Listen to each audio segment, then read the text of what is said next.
বঙ্গভবনে রাষ্ট্রপতির সঙ্গে বিরোধী দলীয় নেতা বেগম খালেদা জিয়ার নেতৃত্বে 18 দলীয় জোটের ঘণ্টাব্যাপী বৈঠক। সংকট নিরসনে রাষ্ট্রপতিকে উদ্যোগ নেওয়ার অনুরোধ। মহামান্য রাষ্ট্রপতির কাছে অনুরোধ করেছি এই সংকট নিরসন করবার জন্য একটি সংলাপের সেই সঙ্গে সমঝোতার উদ্যোগ গ্রহণ করবার জন্য। সব দলের অংশগ্রহণে শান্তিপূর্ণ নির্বাচন অনুষ্ঠানে ইসি প্রস্তুত, রাষ্ট্রপতিকে অবহিত করল নির্বাচন কমিশন। রাষ্ট্রপতিকে আমরা অবহিত করেছি, উনি জেনেছেন আমাদের প্রস্তুতি চূড়ান্ত পর্যায়ে আছে এবং আমরা একটা শান্তিপূর্ণ সুষ্ঠু নিরপেক্ষ নির্বাচন করার জন্য প্রস্তুত আছি। দেখছিলেন প্রধান শিরোনাম। মধ্যরাতের সময়ের সঙ্গে আছে আমি শান্ত বিশ্বাস এবং আমি শাহাদাত হোসেন। এবার অন্যান্য শীর্ষ সংবাদ। নির্বাচন নিয়ে নতুন করে খেলতে চান বেগম জিয়া, তাকে সেই সুযোগ দেওয়া হবে না। পটুয়াখালী ও বরগুনার জনসভায় প্রধানমন্ত্রী। 18 দলীয় জোটের অনেকেই সর্বদলীয় সরকারে যোগ দেবে, চাইলে 10-12টি মন্ত্রণালয় দেয়া যেতে পারে বিএনপিকে, বললেন আওয়ামী লীগ নেতারা। সীতাকুণ্ডে জামায়াত শিবিরের সহিংসতায় সারা দেশ থেকে বিচ্ছিন্ন হয়ে পড়েছে চট্টগ্রাম। নিয়ন্ত্রণ করা যাচ্ছে না, র্যাব বিজিবি ক্যাম্প বসিয়েও। 2 শ্রমিক নিহতের জের ধরে গাজীপুর ও সাভারে পোশাক শ্রমিকদের বিক্ষোভ, পুলিশের সঙ্গে সংঘর্ষে আহত অন্তত 85, বিজিবি মোতায়েন। এবং সহপাঠীর আত্মহত্যার জন্য শিক্ষককে দায়ী করে সেন্ট জোসেফ স্কুলের শিক্ষার্থীদের বিক্ষোভ, অভিযোগ অস্বীকার স্কুল কর্তৃপক্ষের।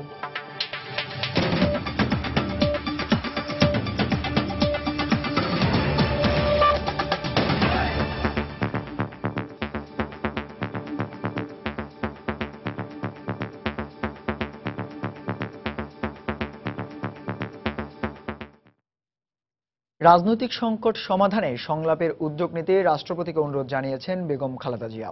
মঙ্গলবার সন্ধ্যায় বিরোধী দলীয় নেতার নেতৃত্বে জোটের নেতারা বঙ্গভবনে বৈঠক করেন রাষ্ট্রপতি মোহাম্মদ আব্দুল হামিদের সাথে। বৈঠক শেষে বিএনপির ভারপ্রাপ্ত মহাসচিব সাংবাদিকদের জানান, সাংবিধানিক ক্ষমতার মধ্য থেকে রাষ্ট্রপতি সংকট সমাধানের চেষ্টা করবেন বলে জানিয়েছেন। নির্বাচনকালীন সর্বদলীয় সরকার গঠনের লক্ষ্যে মন্ত্রিসভা পুনর্বিন্যাসের কয়েক ঘন্টার মধ্যেই রাষ্ট্রপতির সাথে দেখা করার জন্য সময় চান বিএনপি চেয়ারপারসন বেগম খালেদা জিয়া। সাক্ষাতের সময় দেয়া হয় পরদিনই। মঙ্গলবার সন্ধ্যায় বিএনপির সিনিয়র নেতাদের নিয়ে বঙ্গভবনে আসেন বেগম জিয়া। সঙ্গে ছিলেন জামাত নেতা নাজির আহমেদ, বিজেপি চেয়ারম্যান আন্দালিব পার্থ সহ জোটের শীর্ষ নেতারা। ঘণ্টাব্যাপী বৈঠকে বিএনপির পক্ষ থেকে লিখিত বক্তব্য তুলে ধরা হয়। বলা হয়, তত্ত্বাবধায়ক সরকার পদ্ধতি বিলোপ করে দেশকে অনিশ্চয়তায় ঠেলে দিয়েছে সরকার। বিএনপির পক্ষ থেকে দাবি জানানো হয়, তত্ত্বাবধায়ক সরকারের অধীনে সব দলের অংশগ্রহণে নির্বাচনের জন্য রাষ্ট্রপতিকে উদ্যোগ নিতে। চলমান রাজনৈতিক সংকট উপলক্ষে নিরসনের জন্য তাকে অনুরোধ করেছি একটি সংলাপের সেই সঙ্গে সমঝোতার উদ্যোগ গ্রহণ করবার জন্য। মহামান্য রাষ্ট্রপতি বলেছেন যে তার সাংবিধানিক ক্ষমতার মধ্যে তিনি অবশ্যই চেষ্টা করবেন। তবে সংকট সমাধানে আলোচনার উদ্যোগ নিতে হবে প্রধান দুদলকেই। রাষ্ট্রপতি এমনটি মনে করেন বলে জানিয়েছেন তার প্রেস সচিব। রাষ্ট্রপতি বলেন, যে কোনো সমস্যা সমাধানের জন্য আলোচনা দরকার, এটা জাতির জন্য ভালো। রাষ্ট্রপতি আরো বলেন, এজন্য উভয় পক্ষকেই উদ্যোগ নিতে হবে, গণতন্ত্রকে সমুন্নত রাখতে হবে। প্রেস সচিব আরো জানিয়েছেন, রাষ্ট্রপতি মনে করেন আলোচনাই সংকট সমাধানের পথ। শাহ আলী জয়, সময় সংবাদ, ঢাকা। এদিকে বঙ্গভবন থেকে ফিরে মঙ্গলবার সন্ধ্যার পর গুলশানের নিজ কার্যালয়ে জোট নেতাদের সাথে বৈঠক করেন বেগম জিয়া। পরে ব্রিফিংয়ে বিএনপির ভারপ্রাপ্ত মহাসচিব মির্জা ফখরুল ইসলাম আলমগীর বলেন, নির্দলীয় সরকার ছাড়া বিএনপি কোনো নির্বাচনে অংশ নেবে না। বর্তমান নির্বাচন কমিশনের অধীনে কোনো সুষ্ঠু নির্বাচন হতে পারে না বলেও মন্তব্য করেন তিনি।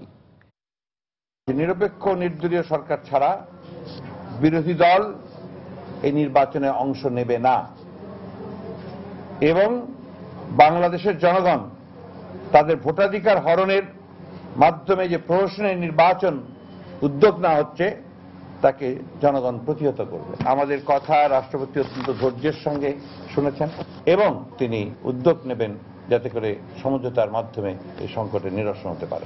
এবার কোনো কাজ হবে কিনা আমরা জানি না, কিন্তু দায়িত্বশীল বিরোধী দল হিসেবে এবং জনগণের নিরাপত্তার কথা চিন্তা করে দেশের শান্তি শৃঙ্খলার কথা চিন্তা করে আমরা মহামান্য রাষ্ট্রপতির কাছে গেছি।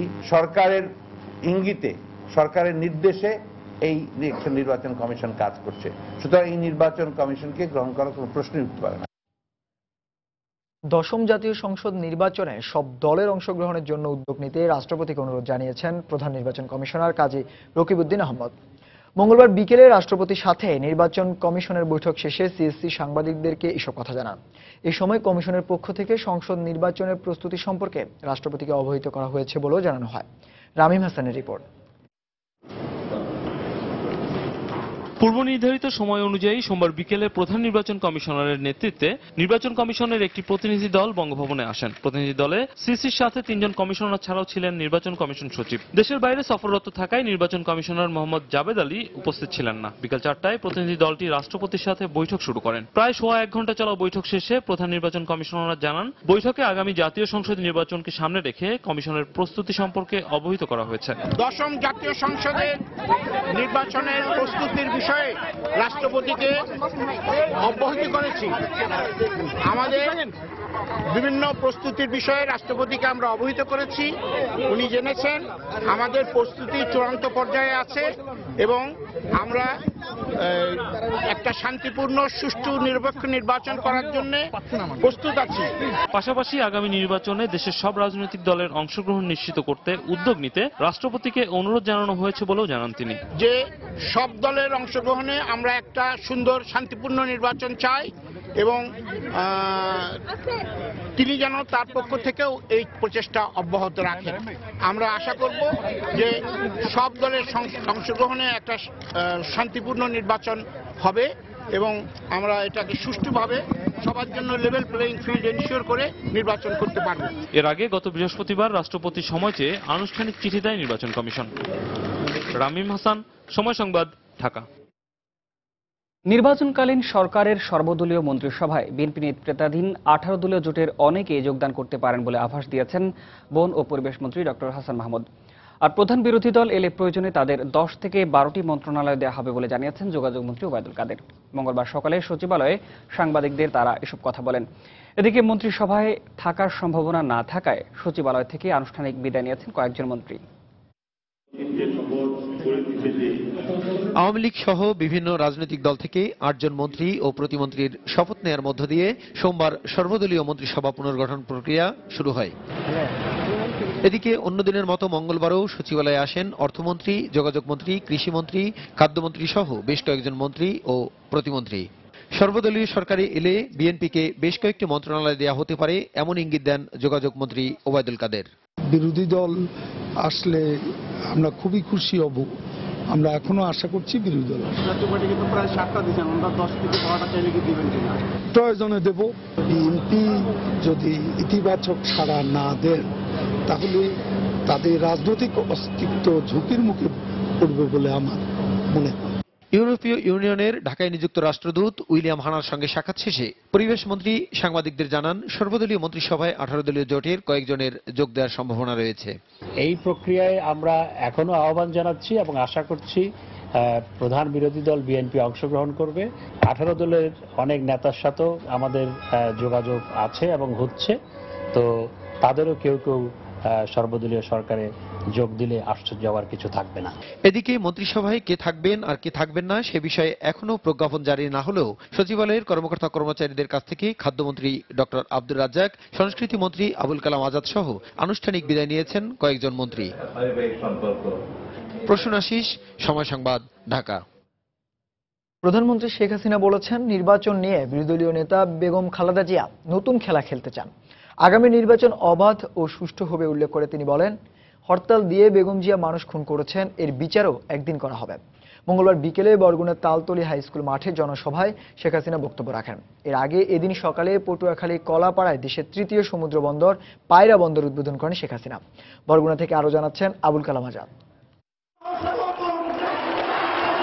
বিকেলে বরগুনায় নতুন সৃষ্ট তালতলী উপজেলার হাইস্কুল মাঠে জনসভায় যোগ দেন প্রধানমন্ত্রী। জনসভা মঞ্চে উঠলে হাজার হাজার মানুষ শেখ হাসিনাকে স্বাগত জানায়। জনসভার ভাষণে শেখ হাসিনা বলেন, আওয়ামী লীগ সরকারের আমলে অবহেলিত দক্ষিণাঞ্চলের ব্যাপক উন্নয়ন হয়েছে। সারা দেশে উন্নয়নের কথা উল্লেখ করে শেখ হাসিনা বিএনপি আমলের কঠোর সমালোচনা করেন। বিএনপি হত্যা খুনে বিশ্বাস করে উল্লেখ করে শেখ হাসিনা বলেন, তাদের আন্দোলনের নামে হরতালে মানুষ খুনেরও বিচার করা হবে।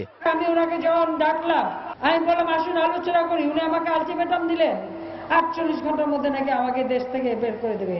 আমি নাকি পালাবারও পথ পাবো না। তো কই, আমি তো আছি, আমি তো পালাইনি। শেখ হাসিনা পালায় না। শেখ হাসিনা যে কোনো অবস্থা মোকাবেলা করতে জানে, আমরা মোকাবেলা করব।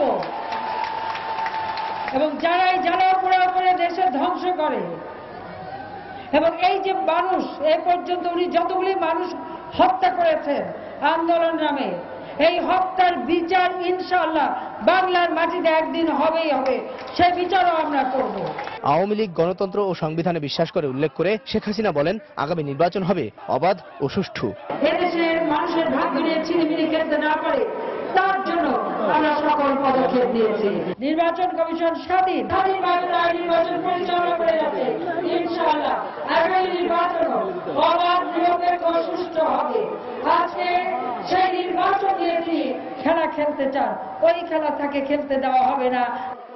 এর আগে সকালে প্রধানমন্ত্রী বরগুনার বামনায় আরো একটি জনসভায় ভাষণ দেন। এছাড়া দুপুরে পটুয়াখালীতে দেশের তৃতীয় সমুদ্র বন্দরের কার্যক্রম উদ্বোধন এবং শেরি বাংলা নামে নৌবাহিনীর একটি নতুন ঘাঁটিরও ভিত্তিপ্রস্তর স্থাপন করেন। চট্টগ্রাম এবং মংলার পর দেশের তৃতীয় সমুদ্র বন্দর হচ্ছে পায়রা বন্দর। প্রধানমন্ত্রীর উদ্বোধনের মধ্য দিয়ে এর আনুষ্ঠানিক কার্যক্রম শুরু হলো। আগামী 10 বছরে এই বন্দরের অবকাঠামো নির্মাণে খরচ করা হবে প্রায় 15,000 কোটি টাকা। আবুল কালাম আজাদ, সময় সংবাদ, পায়রা বন্দর, পটুয়াখালী। মধ্যরাতের সময় আরো থাকছে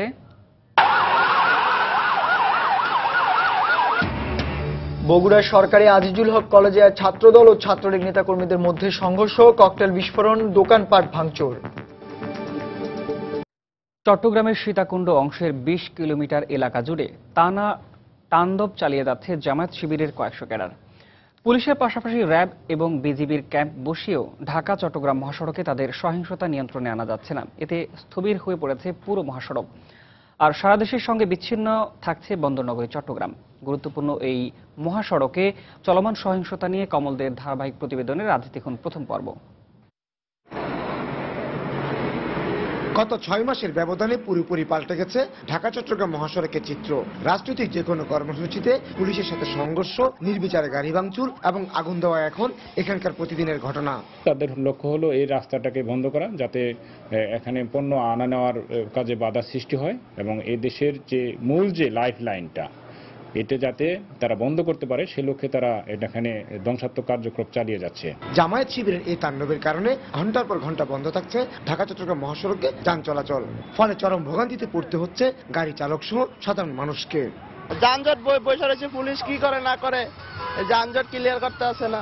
প্রচুর সমস্যা এই রাস্তায়, যানজট ভোরের থেকে যানজট, বিভিন্ন সময়ে বিভিন্ন কারণে হরতাল পড়ে যায়, বিভিন্ন সময়ে এত গন্ডগোল হয়ে পড়ে, এই জন্য গাড়ি ঘোড়া ভাঙচুর করে। এই জায়গাটা খুব খারাপ জায়গা, যেভাবে গাড়ি পুড়তে দেখাইছি এই অবস্থা যদি আমরা চলি আমাদের জীবনের তো কোনো নিরাপত্তা নাই। এক্ষেত্রে স্থানীয় জনপ্রতিনিধির অভিযোগ, এই ব্যাপারে প্রশাসনকে বারবার অবহিত করা সত্ত্বেও কার্যকর কোনো ব্যবস্থা নেওয়া হয়নি।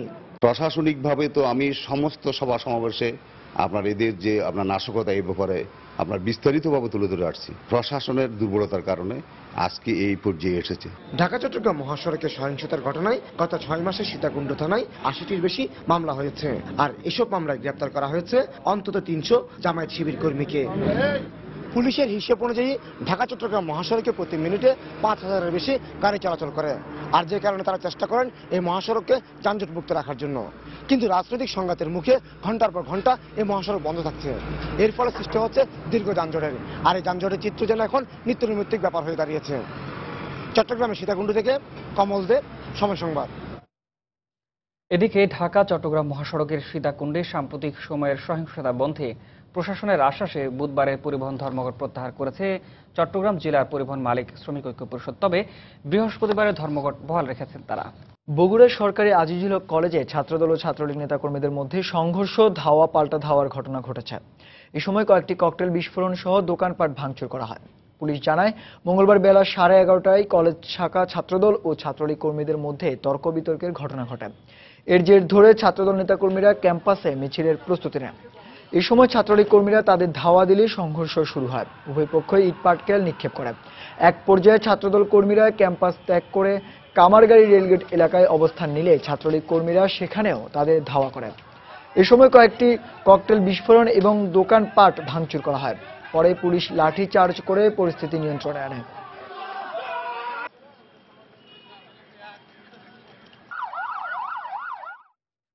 সহপাঠীর আত্মহত্যার জন্য কর্তৃপক্ষকে দায়ী করে বিক্ষোভ করেছে সেন্ট জোসেফ স্কুলের একাদশ ও দ্বাদশ শ্রেণীর ছাত্ররা। তাদের অভিযোগ, সাইকেলে যন্ত্রাংশ চুরির অপবাদ দিয়ে মা বাবাকে ডেকে অপমান করায় আত্মহত্যা করেছে দ্বাদশ শ্রেণীর ছাত্র দেবজিৎ দাস জয়।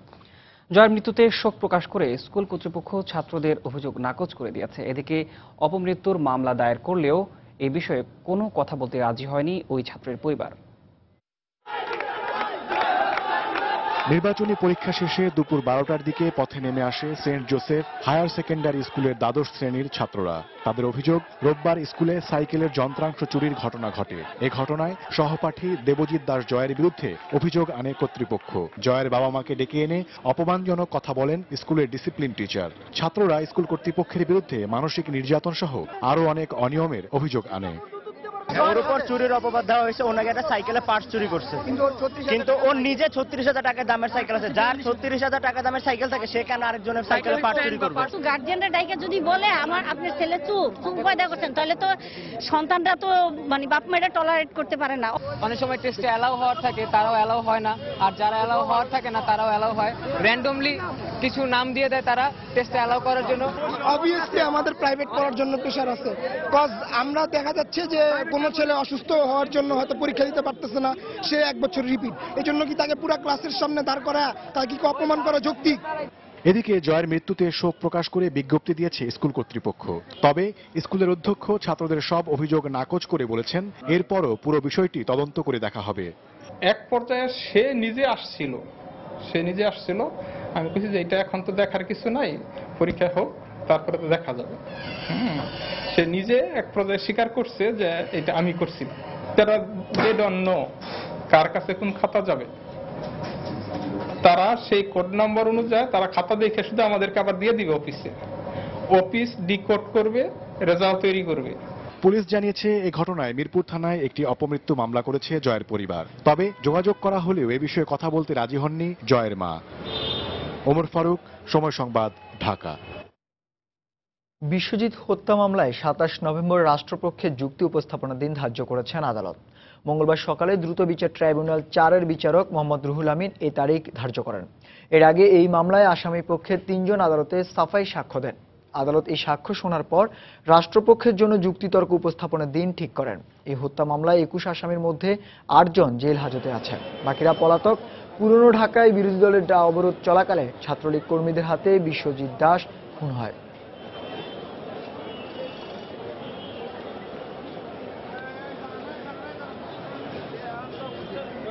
আরেকবার জানিয়ে দিচ্ছি এখন পর্যন্ত শীর্ষ সংবাদগুলো। বঙ্গভবনে রাষ্ট্রপতির সঙ্গে বেগম জিয়ার নেতৃত্বে 18 দলীয় জোটের ঘণ্টাব্যাপী বৈঠক, রাষ্ট্রপতিকে সংকট নিরসনে উদ্যোগ নেওয়ার অনুরোধ। সব দলের অংশগ্রহণে শান্তিপূর্ণ নির্বাচন অনুষ্ঠানে ইসি প্রস্তুত, রাষ্ট্রপতিকে অবহিত করল নির্বাচন কমিশন। নির্বাচন নিয়ে নতুন করে খেলতে চান বেগম জিয়া, তাকে সেই সুযোগ দেয়া হবে না, পটুয়াখালী ও বরগুনার জনসভায় প্রধানমন্ত্রী। 18 দলীয় জোটের অনেকেই সর্বদলীয় সরকারে যোগ দেবে, চাইলে 10-12টি মন্ত্রণালয়ও দেয়া যেতে পারে বিএনপিকে, বললেন আওয়ামী লীগ নেতারা। এবং সীতাকুণ্ডে জামায়াত শিবিরের সহিংসতায় সারা দেশ থেকে বিচ্ছিন্ন হয়ে পড়েছে চট্টগ্রাম, নিয়ন্ত্রণ করা যাচ্ছে না র্যাব বিজিবি ক্যাম্প বসিয়েও।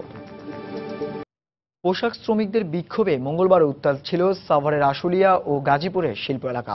মজুরি বোর্ড ঘোষিত বেতন কাঠামো পূর্ণাঙ্গ বাস্তবায়ন ছাড়াও গাজীপুরের 2 শ্রমিক নিহতের জের ধরে কয়েকটি স্থানে পুলিশের সঙ্গে শ্রমিকদের সংঘর্ষের ঘটনা ঘটেছে।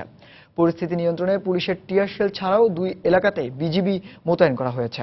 এদিন সকালে আশুলিয়ার পলাশবাড়ি, বাইপাইল, জিরাবো, জামগড়া, কাঠগড়া, নরসিংহপুর ও জিরানি সহ আশেপাশের এলাকার গার্মেন্টস শ্রমিকরা বিক্ষোভ করে।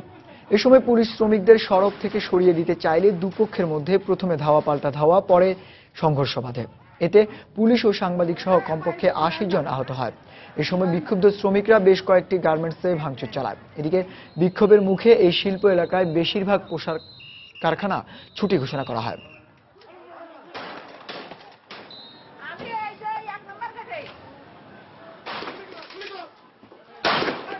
এদিকে মঙ্গলবার সকালে গাজীপুরের কোনাবাড়ি কাশিমপুর আঞ্চলিক সড়ক থেকে সোয়েটার শ্রমিকরা একটি বিক্ষোভ মিছিল নিয়ে ঢাকা টাঙ্গাইল মহাসড়কে যেতে চাইলে পুলিশ বাধা দেয়। বাধা উপেক্ষা করে শ্রমিকরা এগিয়ে যেতে চাইলে তাদের ছত্রভঙ্গ করতে পুলিশ টিয়ারশেল ও ফাঁকা গুলি নিক্ষেপ করে। এ সময় পুলিশের সঙ্গে শ্রমিকদের সংঘর্ষ বাধে। সংঘর্ষে পথচারী সহ 5 জন আহত হয়।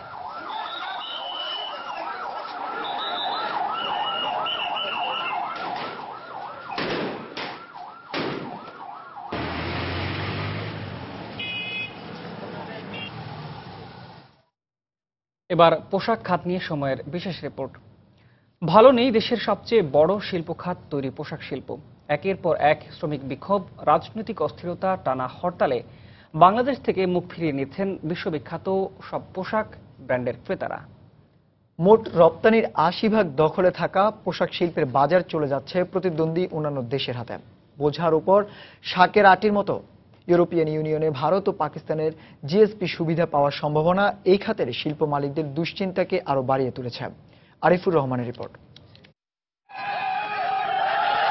স্লোগান, ধাওয়া পাল্টা ধাওয়া, কাঁদানে গ্যাস, গোলাগুলি, এ যেন সাভার, আশুলিয়া, গাজীপুরের পোশাক কারখানাগুলোর নিত্যদিনের চিত্র। ন্যূনতম মজুরির দাবিতে প্রায় প্রতিদিনই বিক্ষোভ করছে শ্রমিক, বন্ধ হচ্ছে কারখানা। যদিও 5300 টাকা ন্যূনতম মজুরির বিষয়ে একমত হয়েছিল মালিক শ্রমিক দুই পক্ষই। কথা ছিল 21 নভেম্বর পর্যন্ত স্বাভাবিক থাকবে পরিবেশ। কিন্তু কারখানা শ্রমিকদের রাজপথে বের হওয়া থেকে বিরত রাখতে পারেননি শ্রমিক নেতারা। শ্রমিকরা যে কোনো লোকের কথা শুনেই তারা রাস্তায় নেমে পড়ে। কতিপয় যারা স্বার্থন্বেষী মহল এটাকে রাজনৈতিক উদ্দেশ্য হাসিল করার জন্য শ্রমিকদেরকে একটি বিভ্রান্তি করা হচ্ছে। মালিকরা বলছেন, সক্ষমতা না থাকলেও দেশের বর্তমান পরিস্থিতি আর বিশ্ববাজারে হারানো ভাবমূর্তি ফিরিয়ে আনতেই 3 বছরের মাথায় প্রায় 77% মজুরি বাড়াতে রাজি হয়েছেন তারা। যদিও এর ফলে দেশের প্রায় 60% কারখানাই বন্ধ হয়ে যাবে। তবে অর্থনীতিবিদরা বলছেন, কারখানা বন্ধের বিপর্যয় সামলে নিতে পারবে অর্থনীতি। শ্রমিকদের যে বেতনটা বাড়ানো হয়েছে এটা তো শ্রমিকদের কল্যাণের জন্য বেতন বাড়ানো হয়েছে, কিন্তু সেখানে যদি শ্রমিকদের অকল্যাণ হয়, অকল্যাণ বলতে আমি মিন করছি ফ্যাক্টরির গার্মেন্টসের উদ্যোক্তা যদি না দিতে পারে তাহলে তারা ফ্যাক্টরিটা বন্ধ করে দেবে। অনেক গার্মেন্টসের মালিকরা আমরা চিঠি দিচ্ছে যে আমরা এক্সিট প্ল্যান চাই। আমরা কিছু কিছু ফ্যাক্টরি হয়তো বন্ধ হয়ে যাবে, তাতে আমাদের খুব একটা দুশ্চিন্তার কিছু আছে বলে আমি মনে করি না। এই আমাদের অর্থনীতি এটা অ্যাডজাস্ট করে ফেলবে। যদি আমি মজুরি বাড়াই তাহলে আমার ইনসেন্টিভ বাড়ার কারণে আমার প্রোডাক্টিভিটি বাড়তে পারে। তবে যেসব কারখানার বর্তমান মজুরি পরিশোধের ক্ষমতা রয়েছে সেগুলো রাজনৈতিক অস্থিরতায় অস্তিত্ব সংকটে ভুগবে, এমন আশঙ্কা মালিক সমিতির। নাম করা ব্র্যান্ড আগে যারা কোনোদিন চিন্তা করে নাই যে তারা ভিয়েতনামে গিয়ে তারা মিটিং করবে, তারা ইন্ডিয়া গিয়ে মিটিং করবে, তারা আগে মিটিংটা করতো বাংলাদেশে, তারা বলছেন তোমরা ভিয়েতনামে এসে মিটিং করবে, এগুলো তো this are not a good sign. শিল্পোদ্যোক্তারা বলছেন, ন্যূনতম মজুরির প্রশ্নে নিজেদের স্বার্থেই একমত হয়েছেন মালিক শ্রমিক। এখন বাদবাকি কাজ করতে হবে রাজনীতিবিদদের। তাদের রাজনৈতিক সহনশীলতার উপরই নির্ভর করছে এই শিল্পের ভবিষ্যৎ। আরিফুর রহমান, সময় সংবাদ, ঢাকা। আগের তুলনায় বাংলা বাজারের বইয়ের কদর কমায় স্থবির হয়ে পড়েছে সেখানকার প্রিন্টিং বা মুদ্রণ ব্যবসা। পাশাপাশি কাঁচামালের বাড়তি দাম ও ঘন ঘন লোডশেডিং এর ফলে আদিকালের ব্যবসা ধরে রাখতে হিমশিম খাচ্ছেন এখানকার ব্যবসায়ীরা। তাদের দাবি, যাতায়াত তুলনামূলক সহজ হওয়ায় এখানকার গ্রাহকরা ঝুঁকছেন পল্টনের প্রেসগুলোর দিকে। তবে মুন্সিগঞ্জে প্রস্তাবিত মুদ্রণ শিল্প নগরীতে স্থানান্তর হলে অবস্থার উন্নতি হবে বলে আশা উদ্যোক্তাদের। তৌহিদ হোসেনের রিপোর্ট। মুদ্রণ যন্ত্রের একদিকে কাগজ ঢুকছে, অন্যদিকে ছেপে বেরিয়ে আসছে রঙিন সব বইয়ের পাতা। পাশেই চলছে দ্রুত বাঁধাইয়ের কাজ। নাকে হরদম আসছে বিভিন্ন রং ও রাসায়নিকের মিশেল গন্ধ। খটখট যন্ত্রের শব্দ থেকে শ্রমিকের অবসর নেই এক মুহূর্ত। 50-এর দশকে স্থানীয় প্রকাশনা শিল্পকে ঘিরে গড়ে ওঠা বাংলা বাজারের প্রেসগুলোতে ব্যস্ততার এমন দৃশ্য ছিল খুবই স্বাভাবিক। কিন্তু সময়ের আবর্তে এই দৃশ্য এখন একেবারেই উল্টো। বাংলা বাজারের মূল সড়ক থেকে বিউটি বোর্ডিং এর প্যারিদাস রোড পর্যন্ত ছড়িয়ে ছিটিয়ে থাকা প্রেসগুলোতে যন্ত্র হরহামেশা চললেও ব্যবসায়ীদের মুখে হাসি নেই। ব্যবহৃত উপকরণের চড়া দামের ফলে লাভের দেখা নেই বলেই জানালেন তারা। র ম্যাটেরিয়ালসের দাম অনেক ঊর্ধ্বগতিতে, কিন্তু প্রিন্টিং রেট দিন দিন কমতেছে। তারপর ইলেকট্রিসিটির যে ডিস্টার্ব, দেখা গেল 24 ঘন্টার ভিতরে আমরা 6 ঘন্টা 7 ঘন্টা ইলেকট্রিসিটি পাই না। ঠিক আছে, সেই কারণে আমাদের প্রোডাকশন হ্যাম্পার হচ্ছে। আমরা যে ম্যানুফ্যাকচারটা করতাম বিয়ের কার্ড বা গ্রিটিংস কার্ড, তারপর আর অন্যান্য ফাইল স্টেশনারি আইটেমগুলো, সেগুলো মূলত এখন চলে গেছে ইয়েতে পল্টনের দিকে। মূলত প্রিন্টিংগুলো হয় পাবলিশারদের। বই তো নিষিদ্ধ হয়ে গেলে ধরেন পাবলিশার তো মরে যায়। পাবলিশার মরে গেলে আমরা বাঁচি কি করে? প্রকাশকরাও জানালেন কাগজের অস্বাভাবিক দাম বৃদ্ধির ফলে বাংলা বাজারের মুদ্রণ শিল্প অস্তিত্ব হারাতে বসেছে। নভেম্বর, ডিসেম্বর, জানুয়ারি আসলে কাগজের দাম বেড়ে যায়। তাই সেই ক্ষেত্রে আমরা বারবার সরকারের কাছে অনুরোধ করেছিলাম যে অন্তপক্ষে গভর্নমেন্ট রেটে আমাদের কাগজ দেওয়া হোক। আমরা শুনেছিলাম যে ক্যারিমগঞ্জে সরকার যারা প্রিন্টিং ব্যবসা করি তাদেরকে ওইখানে আমাদের স্থানান্তর করবে, জায়গা দিবে। আমি মনে করি এটা আমাদের জন্য ভালো হবে। উদ্যোক্তারা বলছেন সরকারের পক্ষ থেকে পর্যাপ্ত প্রচারণার ব্যবস্থা করা গেলে বাংলা বাজারের প্রিন্টিং প্রেসগুলো শুধু দেশে নয় আন্তর্জাতিক পর্যায়েও বিক্রয় আদেশ পাবার যোগ্যতা অর্জন করতে পারবে। তৌহিদ হোসেন, সময় সংবাদ, ঢাকা।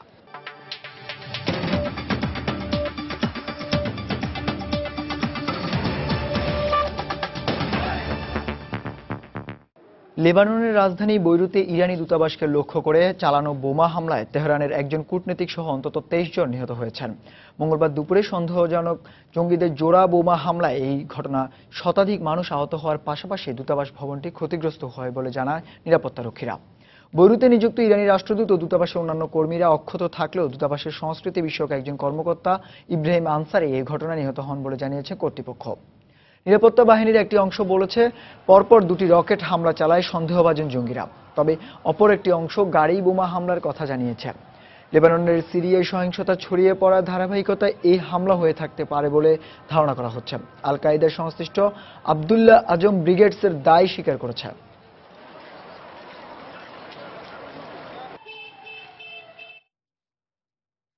ইতালির সার্ডিয়ানা দ্বীপে শক্তিশালী ঘূর্ণিঝড়ের আঘাতে মৃতের সংখ্যা বেড়ে 18 জনে দাঁড়িয়েছে। এই ঘটনায় গভীর শোক প্রকাশের পাশাপাশি মঙ্গলবার শহরটিতে জরুরি অবস্থা ঘোষণা করেছেন প্রধানমন্ত্রী এনরিকো লেত্তা। ঘূর্ণিঝড়ের প্রভাবে এখনও দ্বীপটিতে ভারী বৃষ্টিপাত ও ভূমিধস অব্যাহত আছে। বেশ কয়েকজন নিখোঁজ রয়েছেন বলেও জানিয়েছে কর্তৃপক্ষ। এই অবস্থায় বন্যা দুর্গতদের 2 কোটি ইউরো পরিমাণ অর্থের ত্রাণ কার্যক্রম শুরুর ঘোষণা দিয়েছে সরকার। বন্যার কারণে ওলবিয়া শহরও বেশ ক্ষতিগ্রস্ত হয়েছে। ঘূর্ণিঝড়ে সার্ডিয়ানা এলাকায় নিহতের মধ্যে 4 জন ব্রাজিলের নাগরিক। সোমবার রাতে উত্তর পূর্ব উপকূলে ঘূর্ণিঝড়টি আঘাত হানে।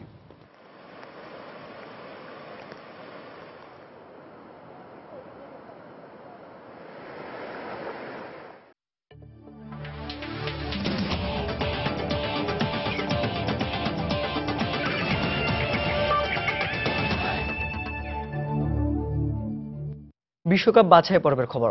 ইউরোপীয় অঞ্চল থেকে ব্রাজিল বিশ্বকাপের টিকিট নিশ্চিত করার লড়াইয়ে আজ দিবাগত রাতে বাছাই পর্বের প্লে অফের ফিরতি লেগে মাঠে নামবে 8টি দল।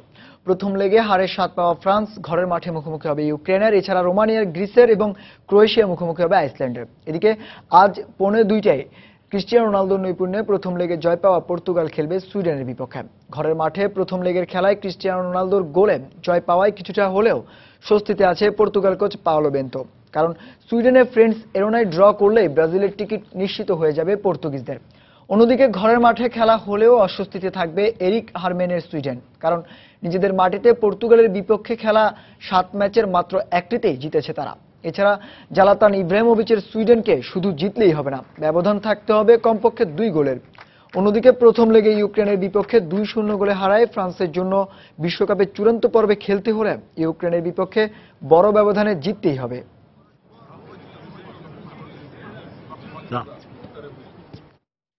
Federation cup football.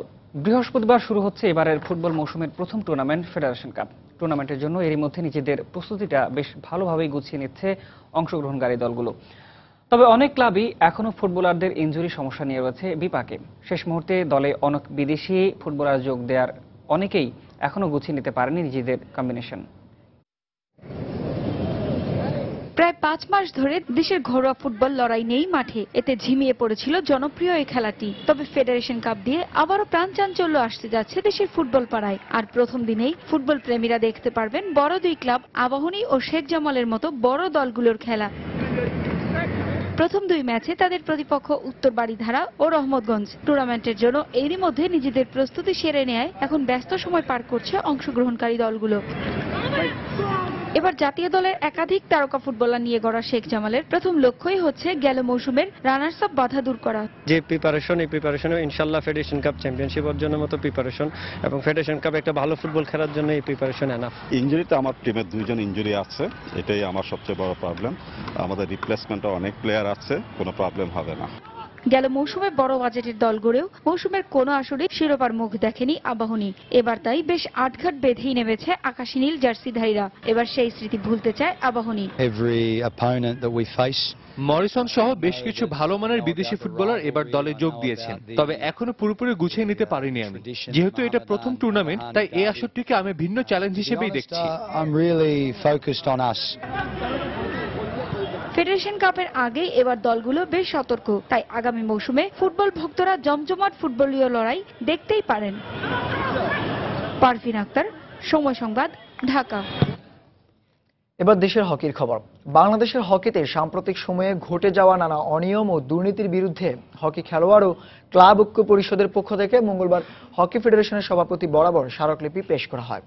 তারা সবাই দ্রুতই হকি ফেডারেশনের বর্তমান কমিটির সদস্যদের পদত্যাগ এবং দলবদলের সুষ্ঠু প্রক্রিয়া নিশ্চিত করার দাবি জানান। এ সময় ফেডারেশনের সভাপতির অনুপস্থিতিতে যুগ্ম সম্পাদক আনভির আদিল খান স্মারকলিপি গ্রহণ করেন। দলবদলের দিন তারিখ নিয়ে বারবার গড়িমসি ও দেশসেরা খেলোয়াড়দের জাতীয় দল থেকে বহিষ্কার সহ ফেডারেশনের বিরুদ্ধে নানা অভিযোগের ভিত্তিতে হকি খেলোয়াড় ও ক্লাব ঐক্য পরিষদ আন্দোলনে নেমেছে। প্রথম দিন তারা এর প্রতিবাদে মোহামেডান ক্লাব চত্বরে মানববন্ধন কর্মসূচি পালন করেন। মানববন্ধন কর্মসূচি পালন শেষ করে মোহামেডান, মেরিনা রিয়াংস, ওয়ারি ক্লাব, ওয়ান্ডারার্স ক্লাব সহ দেশের শীর্ষস্থানীয় বিভিন্ন ক্লাবের কর্মকর্তা ও খেলোয়াড়রা মৌন মিছিল করেন। মিছিলটি মৌলানা ভাসানী জাতীয় হকি স্টেডিয়ামে গিয়ে শেষ হয়। পরে সেখানে গিয়ে ফেডারেশনের সভাপতি বরাবর স্মারকলিপি দেন তারা এবং ক্লাব ও খেলোয়াড় কল্যাণ সমিতির পক্ষ থেকে ফেডারেশনের বর্তমান কমিটির বিরুদ্ধে নানা অভিযোগ আনা হয়। কারণ আমরা অনেকদিন ধরে কিন্তু হকি নিয়ে কিন্তু ক্লাবগুলি এবং খেলোয়াড়রা কিন্তু আন্দোলনে নেমেছে। আমরা এই ইলেকশনের আগে থেকে কিন্তু আমরা বলে আসছি এই ধরনের লোক দেওয়া হকি ফেডারেশন চলবে না, যেটা প্রমাণ আপনারা পেয়েছিলেন। দল বদল দিয়েছে, গত 4 দিনে 4 জন দল বদল করেছে। এটা একটা হাস্যকর, বাংলাদেশের খেলাধুলার জন্য কিন্তু এটা আমি মনে করি একটা বিশাল বড় হাস্যকর ব্যাপার হয়েছে। দল বদল করা হচ্ছে যে এটা হকির জন্য না, এটা ব্যক্তি একজন রহমতের জন্য। হকির সেক্রেটারি যে ন্যাশনাল প্লেয়ারে 20,000 টাকা বলতেছে, ক্লাব পর্যায়ে যারা দলবদল করাবে, আবাহনী বলেন বা উষা ক্লাব বলেন, আর বাকি প্লেয়ারগুলো কোথায় যাবে? এদিকে আলোচনার মাধ্যমে সব সমস্যার সমাধানে আশ্বাস দেন ফেডারেশনের যুগ্ম সম্পাদক আনভির আদিল খান। স্মারকলিপিটা দিচ্ছে ওনারা আমাদের প্রেসিডেন্ট বরাবর। আমি যেহেতু জয়েন্ট সেক্রেটারি, তো আমি ওনাদের পক্ষে প্রেসিডেন্টের পক্ষে রিসিভ করে আমি অলরেডি এটা ওনার কাছে প্রেরণ করে দিচ্ছি এবং খুব দ্রুতই সব জটিলতার অবসান ঘটিয়ে আবারও মাঠে গড়াবে দেশের হকি। সেই প্রত্যাশায় এখন ক্লাব, খেলোয়াড় ও দেশের হকি প্রেমীরা। শায়লা পারভিন, সময় সংবাদ, ঢাকা। ঢাকা প্রিমিয়ার লিগের খবর। বুধবার থেকে মাঠে গড়াচ্ছে লিগের সুপার 6 রাউন্ড। ঢাকার 2টি ও নারায়ণগঞ্জের একটি ভেন্যুতে সুপার 6-এর 3 রাউন্ডের ম্যাচগুলো অনুষ্ঠিত হবে। কাল প্রথম রাউন্ডের 3টি ম্যাচই অনুষ্ঠিত হবে। গ্রুপ পর্বের বাধা পেরিয়ে সুপার 6 আগেই নিশ্চিত করেছিল Gazi tank cricketers, prime Doleshwar, Mohammedan sporting club, prime bank cricket club ও কলাবাগান ক্রিকেট একাডেমি। অন্যদিকে ব্রাদার্সের অভিযোগের পরও প্লে অফের ফলাফলের ভিত্তিতে সুপার 6-এর শেষ দল শেখ জামাল ধানমন্ডি ক্লাব। বুধবার সুপার 6-এর প্রথম রাউন্ডে মিরপুর স্টেডিয়ামে কলাবাগান ক্রিকেট একাডেমির মুখোমুখি হবে গাজী ট্যাঙ্ক ক্রিকেটার্স। বিকেএসপিতে মোহামেডানের প্রতিপক্ষ শেখ জামাল ধানমন্ডি ক্লাব। আর ফতুল্লায় প্রাইম দোলেশ্বর খেলবে প্রাইম ব্যাংক ক্রিকেট ক্লাবের সাথে।